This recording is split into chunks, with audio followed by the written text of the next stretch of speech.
wanted a very small organization to work on.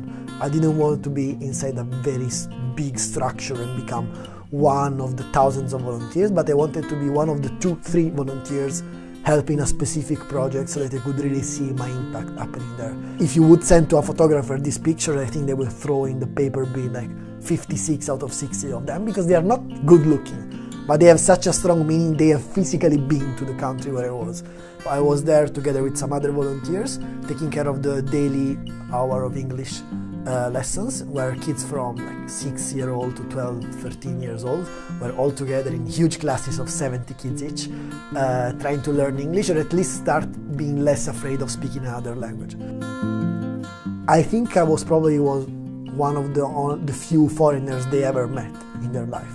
So it was a very big thing for me. We had a lot of fun. We started taking selfies. Like, I think half of my films I gave them to them because they were super excited. They were convinced that they had to blow up on the picture to make it appear. It was very, very funny. There was a guy, a monk, his name is Nanda, and I found out that the way he learned English was by learning by heart all the Buddhist prayers in a bi-faced book which had the Burmese version and the English version. So when he realized that me and also some other volunteers were willing to help, every night at 8 p.m. he was knocking at my door and we were talking for like 2 hours. One thing that really marked my internship was this master in the monastery. One message that I really learned out of the time spent with the master was that at the end of the day, like simplifying at the most, being a good atheist, being a good Christian, being a good Muslim, being a good Jew, being a good Buddhist, being a good Hindu, is basically doing the same things.